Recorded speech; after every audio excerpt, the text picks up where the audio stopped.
4, in chapter 4 and verse 1. And really where we're picking up here is the beauty and the grace of the honeymoon night that begins to unfold in chapter 2. So we're jumping back scenes, and we're going back really from chapter 2, verses 1 through 6. We've already hinted at the progression, and it was a sizzling progression that they were in.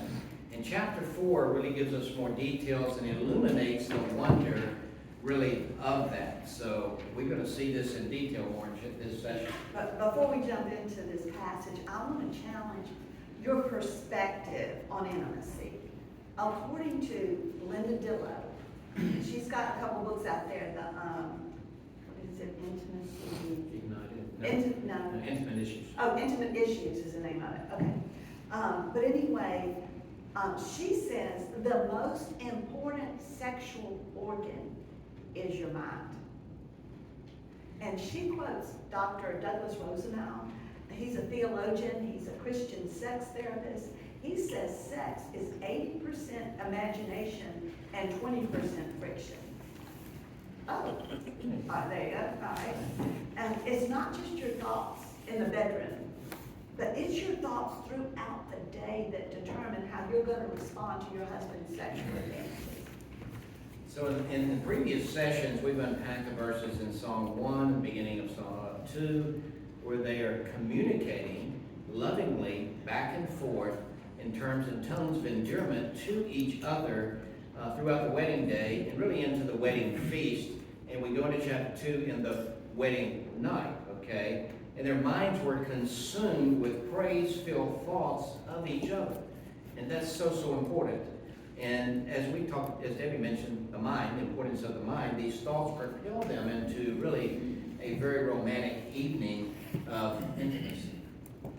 Okay, you'll notice as we look through this passage that the wife, she's no longer consumed with herself and how she looks or how she performs. She's concentrating on the delight she finds in her husband.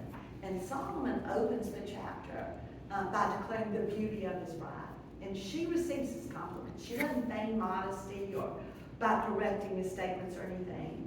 And she processes his compliments not according to whether she feels beautiful or not, but just as a blessing that she would have a God that cares for her beauty that much. And really this passage, as we go into it in chapter 4, details a progression that was briefly, again, outlined in chapter 2. And remember again, this is God's intended way that we prepare for sexual intimacy and the pleasure and beauty and gift of sexual intimacy in the marriage relationship.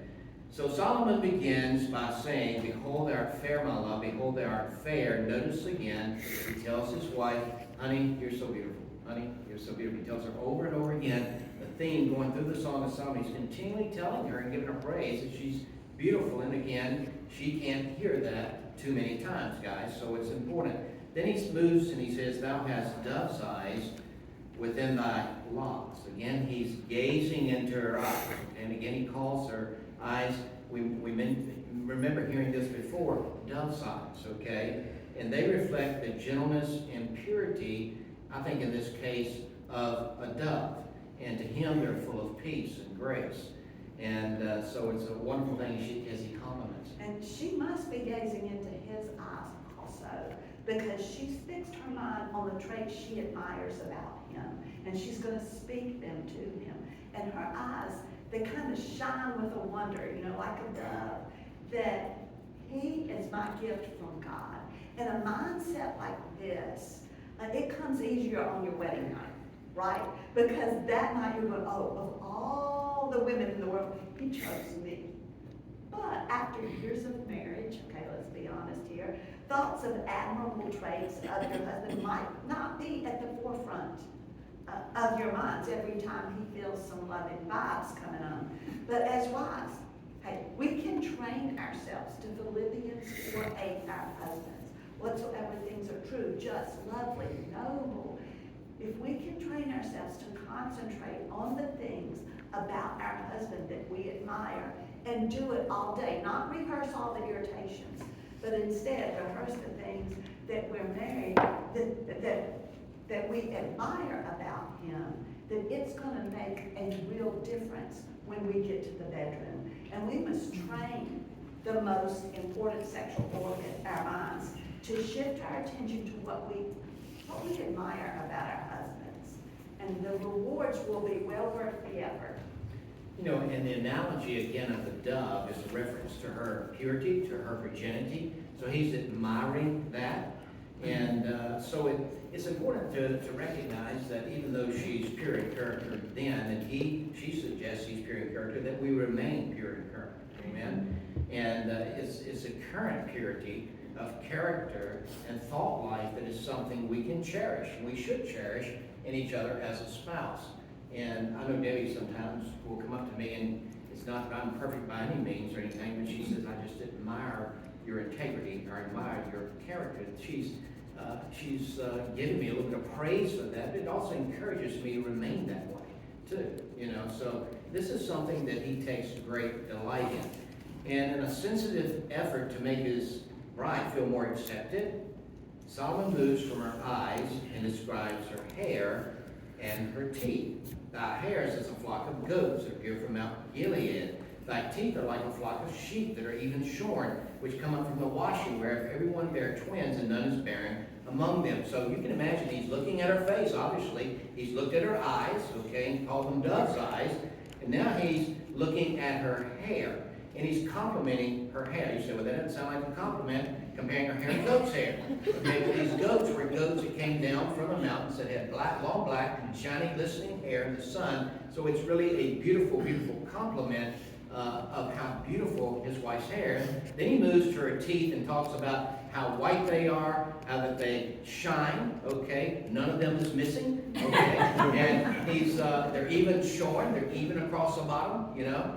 And so he's admiring, he's looking at her and says, hey, baby, your eyes are beautiful like doves. Your hair's like a flock of goats.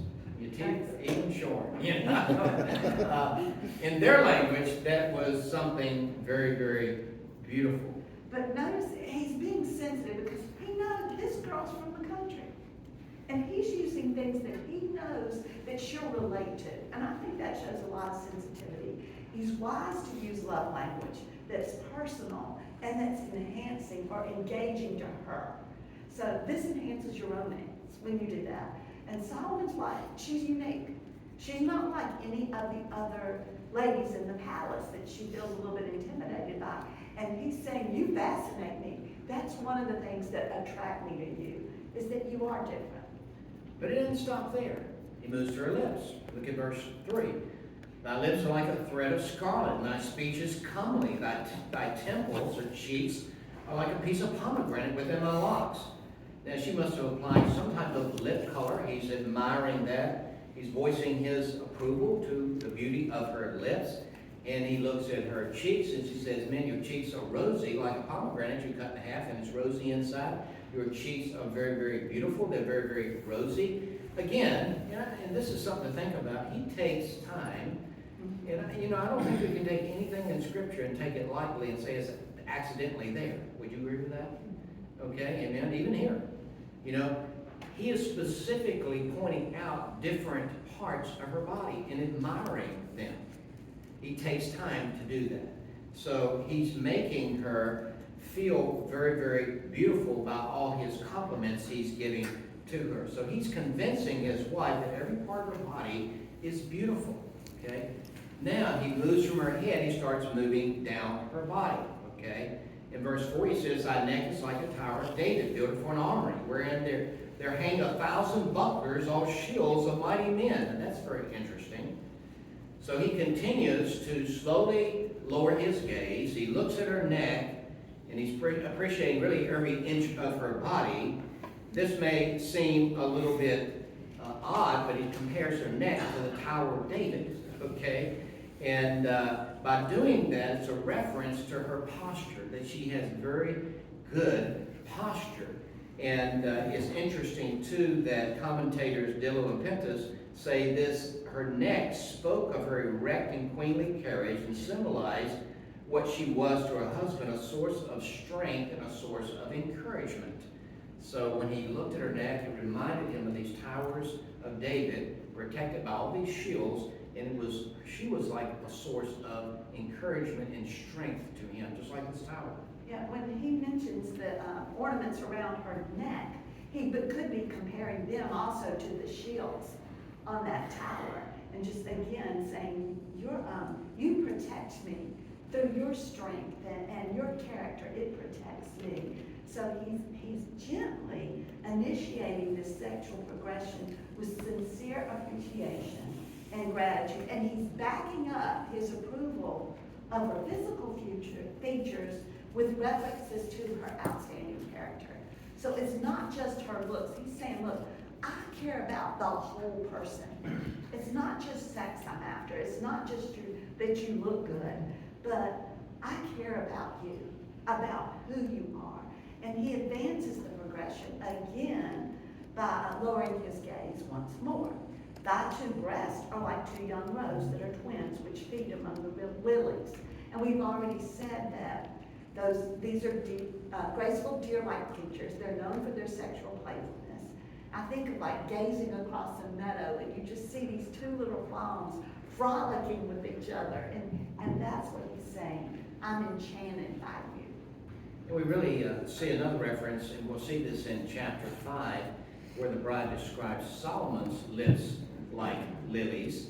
And here in verse 5, he could be so swept up in gazing at her beauty that he finds himself touching his lily lips to her fawn-like breast. That's kind of what it implies here.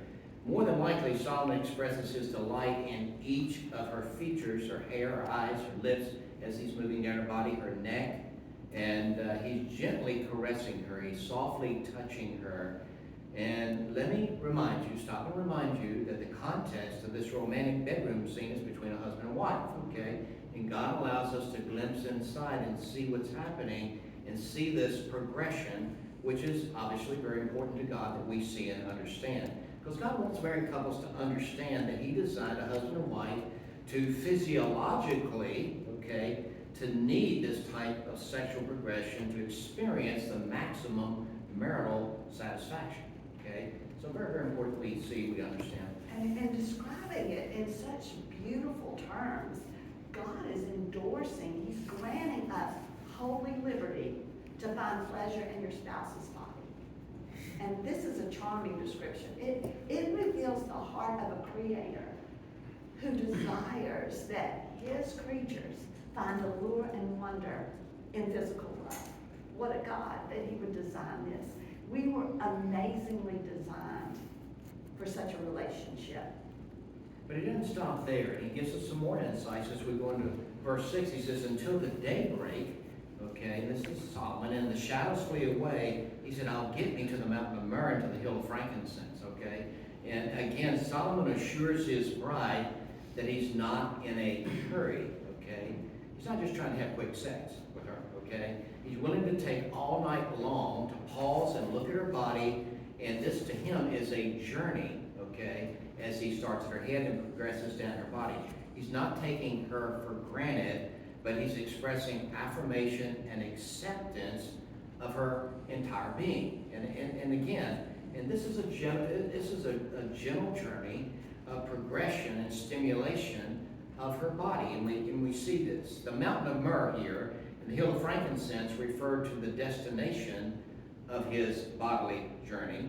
Chapter 1, Shulamite told Solomon he was like a packet of myrrh that laid out all night between her breasts, and Debbie described and said some things about what that meant.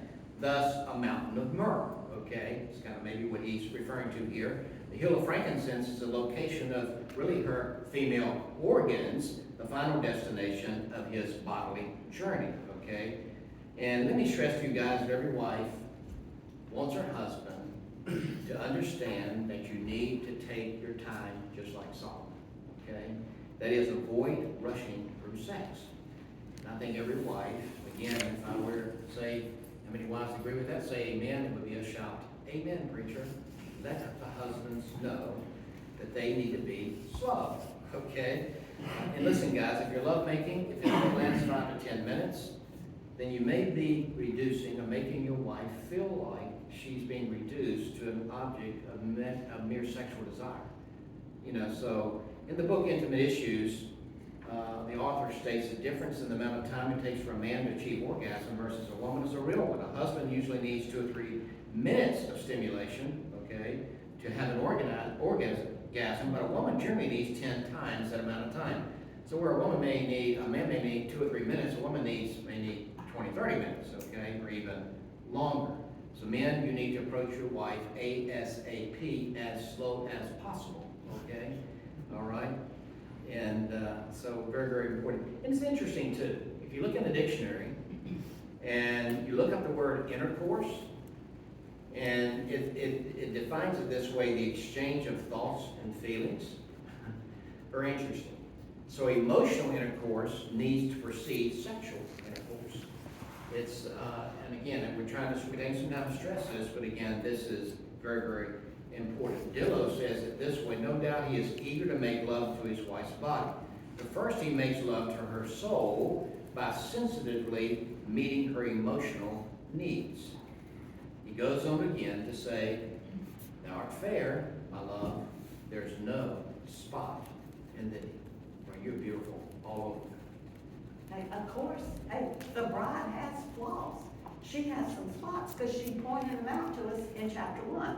Remember where she felt intimidated, she felt insecure. And a lot of brides have expressed to me their nervousness before that wedding night. And you know, they were concerned about undressing for the first time in front of their husbands. And imperfections are embarrassing when we obsess over them. But we need to remind ourselves, how is it possible to love someone who has unattractive features? All of us have some, but how is it possible? God's intention that both spouses be focused on the fact that he gave us as a precious gift to one another. My husband is my gift. And I think about the movie Wonder, and it's the one with Julia Roberts, and her baby was born, and he had what a lot of people would consider grotesque birth defects. But she thought that he was absolutely the most lovable thing she'd ever set eyes on. And she could proclaim this wholeheartedly because he belonged to her. He was hers, and she could overlook those features. He was a gift to that family from God. You know, when Debbie says that and I read this, it kind of reminds me and explains some of 1 Corinthians chapter 7 and verse 4, where it says a husband and wife have authority or ownership of the body of their spouse. And that's a very important principle to realize, that she is mine, he is mine. We own each other's body. And when we realize that, we can freely give ourselves to each other. We're not looking for blemishes. We're not looking for spots. There's somebody that we dearly love. And so we see everything beautiful about them. We unconditionally accept and love what belongs to us, you know. And as stated earlier, throughout the song, Solomon claims his wife as my love. Shulamite refers to her husband as, we said at the beginning, my beloved. Okay, have y'all been doing that? I don't think so. Okay. You need to say my love, my beloved, okay? I am, in chapter 6 and verse 3, the bride confidently declares, we can see later, I am my beloved, and my beloved is mine.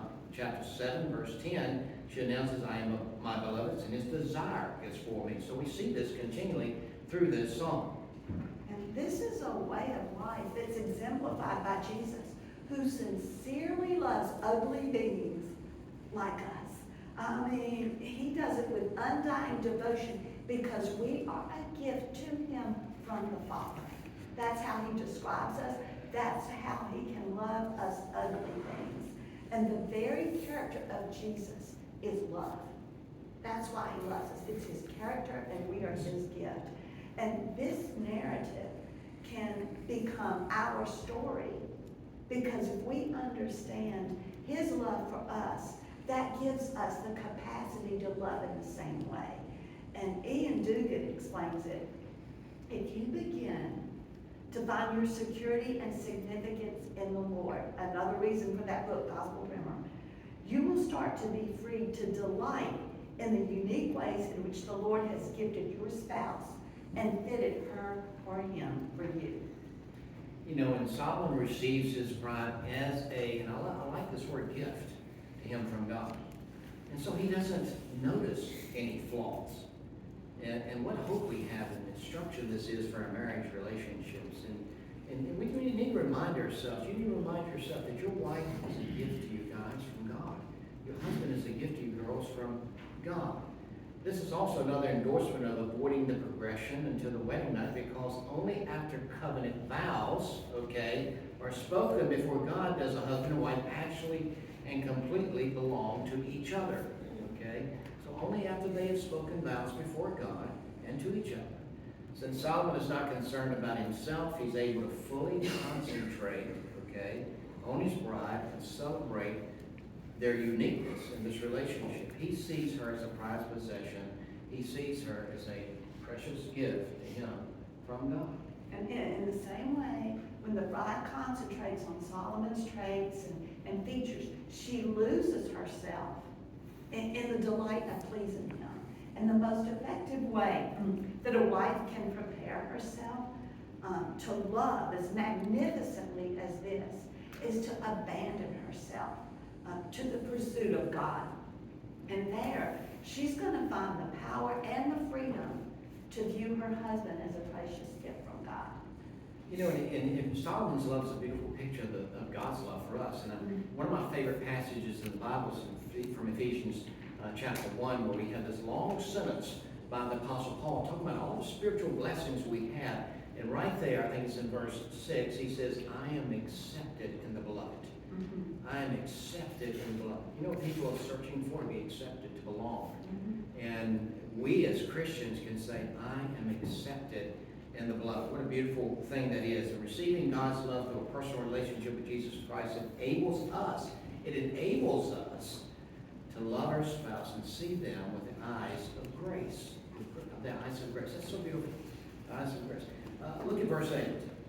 He says, come with me from Lebanon, my spouse, with me from Lebanon. Look, or depart from the top of Amana, from the top of Senir and Hermon, from the lion's dens, from the mountains of the leopards. Now this seems very odd. There's a very intimate progression, okay? All of a sudden he says, come with me from Lebanon, okay, my spouse. Okay, so it seems a little bit odd. In the middle of this romantic evening, where passion is building, he gives her an invitation to travel with him from the mountains of Lebanon. Why would he do this? So why in the middle of that sentence, when he, in the middle of his passionate moment, would he do this? During the past few days, think about it. The Shulamite has arrived at the palace, and this has encouraged her. It's an encounter for her with a totally different world. She was from Lebanon, from the vineyards, and all of a sudden, here she is in the palace. She left that familiarity of a modest country home. Here she is, and she's the center of attention. She was in that magnificent parade. Everybody was checking her out. And then from the wedding, they go to this huge feast where everybody's there. They're at the banquet, and again, more people. It's bewildering. All of a sudden, she is married to the king. And all of these thoughts, and she's trying to digest this. You know, even though she's trying to give intimate attention to her new husband, but all of these thoughts are flooding her mind. And it's not uncommon that at the end of the day, that a wife, you know, here you are, you're in bed, and you might have random thoughts. I know we were counseling with one couple, and the young bride says, yeah, I can be laying there. And all of a sudden, I start noticing all the dust on the end of the bed. You know, it's distracting. And it's like, this is our way, our minds tend to unwind. You know, the tension, we tend to release tension and unwind from the day. But what I love here is that Solomon, the way that he responds to this, he can tell she's distracted. Here they are, very passionate, in the middle of this, and he can tell she's distracted. And really, it's a picture or a shadow of Jesus, who understands the emotional needs that we have, okay? Because we get distracted, you know, and he doesn't get frustrated. He doesn't get impatient, but instead he gently and very poetically shifts her attention away from her thoughts of her home country that she left behind and invites her to stir her thoughts to the beauty and passion back to the moment that they're in. And no wonder she's been impressed with this understanding that Solomon has. But not only did Solomon understand the importance of being sensitive to her needs, God, the inspiration of the song, wants husbands to be reminded that love is patient and love is sensitive. We need to be very patient. We truly love someone, we need to be patient with them. We need to be sensitive to their emotional needs. And wives can trust a husband with such compassionate understanding. God speaks these truths to couples to enhance our sexual intimacy, and in doing so, he marvelously displays the depth of loving care that he has for us as believers. As Solomon invites his new wife to release her thoughts and to concentrate on their journey of love, the couple is on the edge of erotic sexual activity. So we look at verse 9. It says, "Thou hast ravished my heart, my sister, my spouse. Thou hast ravished my heart with one of thy eyes, with one chain of thy neck. How fair is thy love, my sister, my spouse. How much better is thy love than wine," or a great celebration, we said from the beginning in session 1 of chapter 1. "And the smell of thine ointments than all spices." This is the first time in the Psalm of Solomon, I think it's worth noting, that he refers to his love as my spouse or my bride.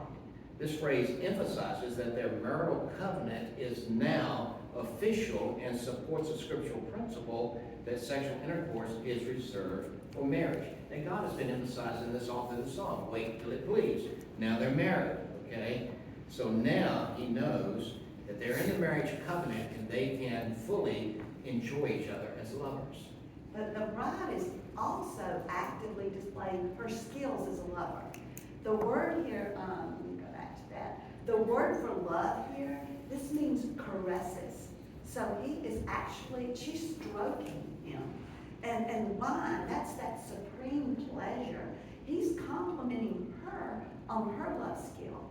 So when it mentions oils, these are the natural moisture that our bodies produce as a female during excitement. It's a lubricant. And when a body is clean and when it's fresh, then the oils have a really pleasing smell to a man. So ladies, she looks good, she smells good, she tastes good, and she's responsive. And she's no longer thinking about that culture standard of beauty and how she doesn't match up. She's concentrating on her lover. And then Solomon continues, he says, "Thy lips, O my spouse, they drop as the honeycomb. Honey and milk are under thy tongue, and the smell of thy garments, it's like the smell of Lebanon." And we know she's not passive here, but she's really actively involved because he's describing the way that she's kissing him.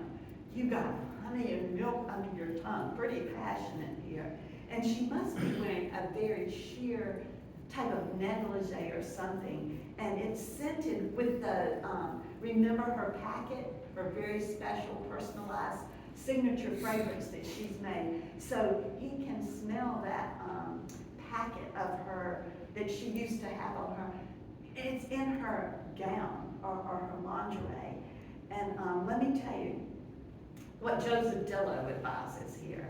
He said, "Wives, if your husband's like black see-through lingerie, don't wear flannel pajamas to bed. You're not living in a nunnery, you're sleeping with a man. He's not interested in fighting through yards of cloth or missionary moo-moos in order to find you." So, every wife's wardrobe should include some kind of nice lingerie.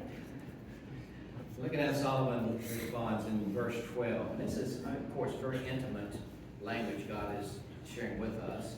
"A garden enclosed is my sister, my spouse, a spring shut up, a fountain sealed." And a garden poetically refers to her vagina, okay? She's a virgin. Again, he's praising that. She's never been entered. He's saying gardens in that day and time were very hidden and private, with fruit trees, winding paths, canals of running water, fountains, sweet-smelling blossoms. They had shade and refreshment. To make love with her, he's saying, is like entering paradise. I think this is a reminder of the first marriage relationship that was in the Garden of Eden. The word Eden means an enclosed place of pleasure. So I really think it's almost a reference back to that in the original marriage relationship, that having sex in marriage is like being in the Garden of Eden, being in an enclosed place of pleasure. Her pleasures are secret and hidden from everyone but Solomon. He's the rightful owner of her garden, okay? Solomon is anticipating entrance to her secret, refreshing garden. But pay attention to the beauty and preciousness of the description, verse 13 and 14.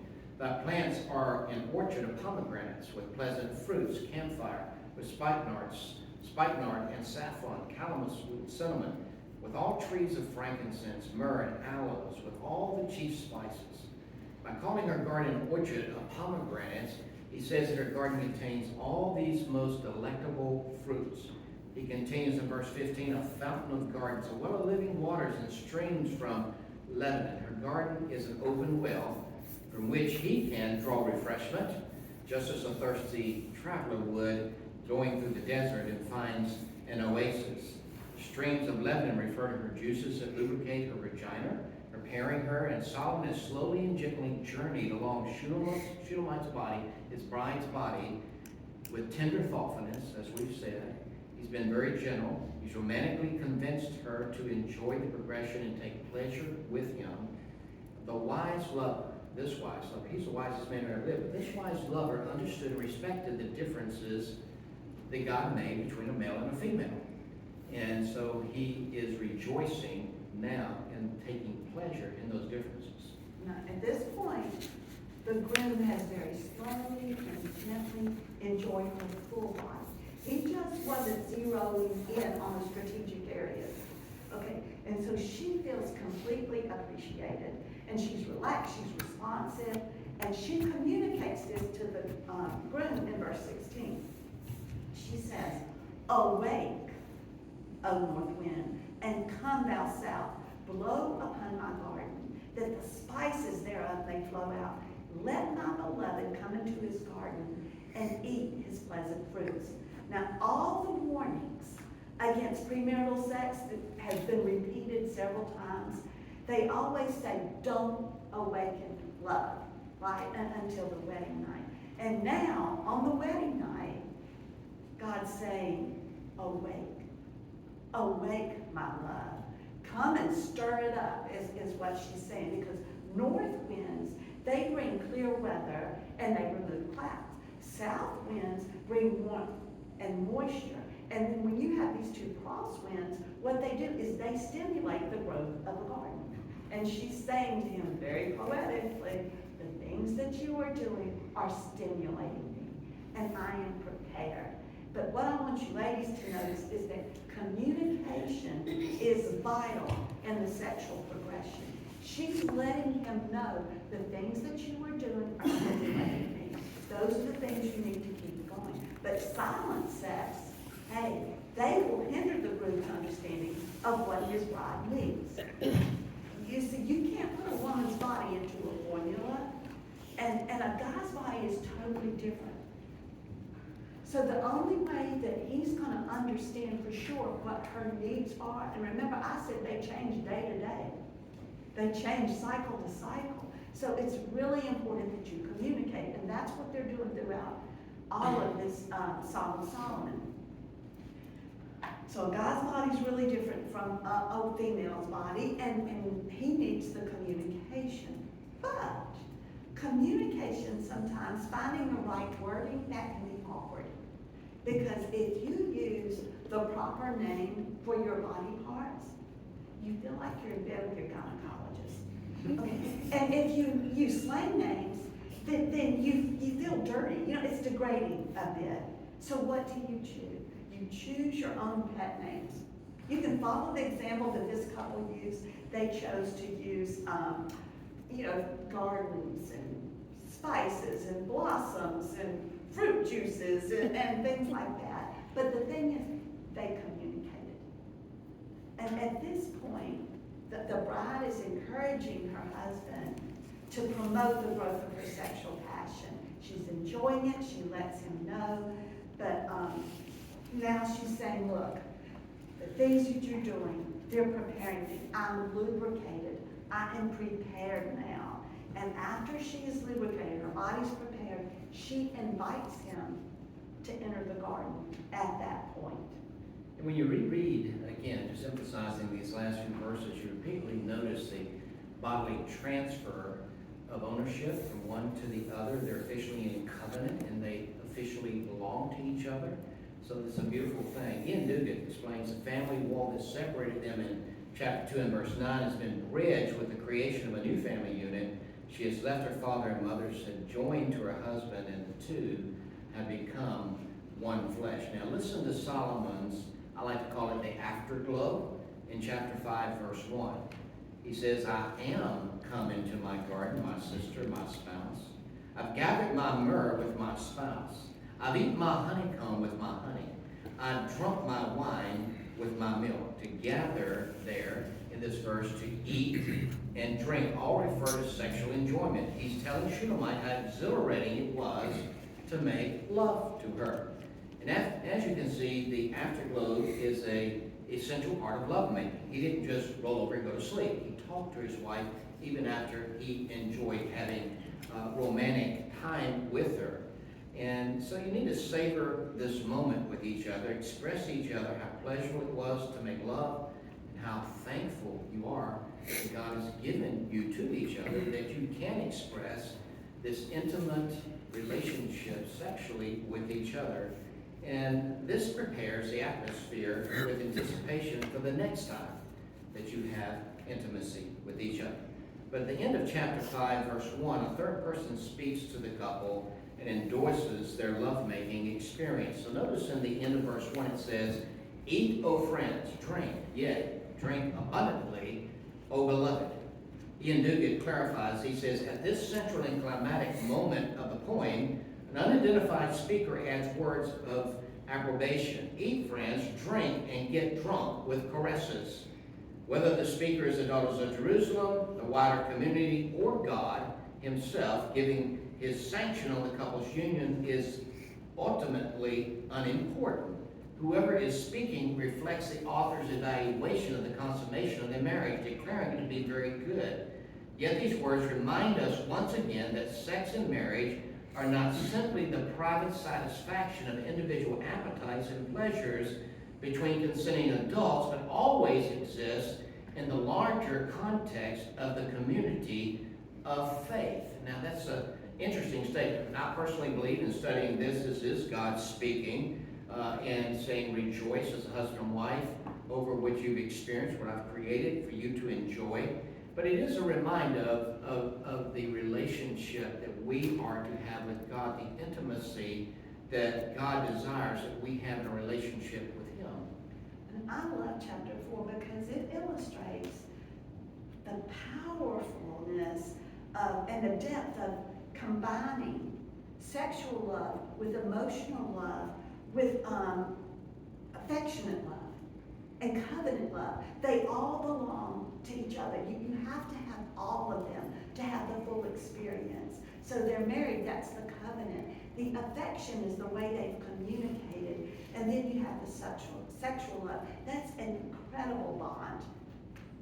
You know, and I really marvel, again, I've said this several times, but I marvel at God's plan for marriage as He lays it out in the Song of Songs, that this is so important to Him, that He gives us such detail, that He gives us all these insights.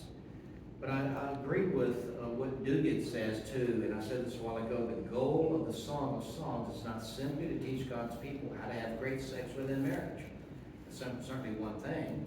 Rather, the song gives us a glimpse into the heart of God, who Himself loves us so passionately. It's no wonder that Paul prays in Ephesians chapter 3 that inner being might be strengthened, that we might comprehend the height and depth and width and length of the love of God. Just to know how much He loves us. Only an unsurpassable, passionate love can result in the sacrificial death of Jesus Christ on the cross for such an undeserving people and bride as we are. And I just want to say the cross proves that He didn't marry us because we were beautiful. He married us in order to make us beautiful by the power of his transforming love. What a beautiful thing. And even as I said a while ago in a relationship, we as a husband, I'll strive to enhance the glory of my wife. Not to be great to enhance it. A wife ought to strive to enhance the glory of her husband and help him or her be more beautiful in Jesus Christ.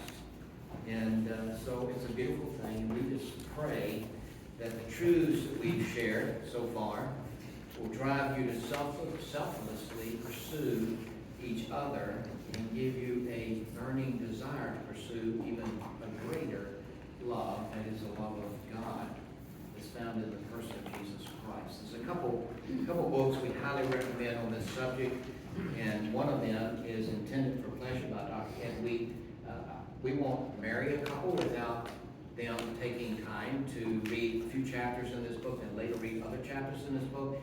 It's a classic. It's a very, very good book. If you haven't read this, then you owe it to yourself to buy it and read it. It will be a blessing and help to you. He's a medical doctor. He's a medical doctor. So he has a lot of insight and pictures that go along that help the information. You want to mention intimate issues? Intimate issues is, we've quoted it several times during the conference, written by Linda Dillow. And what it is, it's 21 questions that Christian women ask about sex. You can look at the table of contents and see, but I have ladies, a lot of times they'll buy it during a conference. They'll come back to me the next day and they'll tell me, look, I haven't even gotten to the end of the book. I've only read the first 2 chapters. It's worth the price of the book just to read the first 2 chapters. It is that helpful, especially if there's any areas that you're struggling in, just a very helpful book. But I want to mention another one that's not on the PowerPoint. We were talking about how this represents just the immensity of the love of Christ. And there's a book out there called Inexpressible, and it is on God's love for us. Just a powerful book that you would read it, and when you finish reading it, then you know that you are loved. And another one, Love Walked Among Us, is another book out there that lets you know how loved you are. This really affects your relationships on earth when you can embrace how much God loves you. Yeah, they're awesome books, no question about it. As I look at the time, we're actually, which is unusual, finishing a little bit early. We got about 10-15 minutes before we were supposed to finish. So I don't think I didn't plan to do this, but I'll just take a few minutes. If you've got a few questions, then you can ask us about what we've covered. Debbie will answer them for you. If you do have a few questions, you might be sitting there thinking something, you've been thinking the whole time or whatever, we'll take a couple minutes. Anybody got a question? Miss any blanks or something? Blanks, we've got sheets up here with all the blanks filled in. If you need to see those, you missed some of them, you can come up here on this table and it's right there. You can get those answers. Anybody have a question? Don't be shy, embarrassed. Could be questions in helping your kids. Anything. Let me mention something now. We have a few minutes. I have just finished with another lady. We just finished a manuscript. We've got to tweak it a little bit. But it is a book for moms to explain the beauty of sexual intimacy to their daughters. And the way that the book starts, it helps you to know what you should be telling them as toddlers on up through their teenage years. Because as you'll see when we go through some of the other chapters, one of the major ways that the book of the Song of Solomon was used was to teach daughters to be ready for their wedding night and even for marriage. So that's something that I've been working on. If anyone would be interested in reading the manuscript, just to give us a little input, you can see me and let me know. But hopefully it'll be a tool for you to use, because some people, it's really hard to know how to train your children so that they can see the beauty and the urgency for purity. I'm really excited about that because I don't think, as far as I know, and I've looked at it, as you know, we recommend books all the time. I don't know there's any other books quite on that subject like that.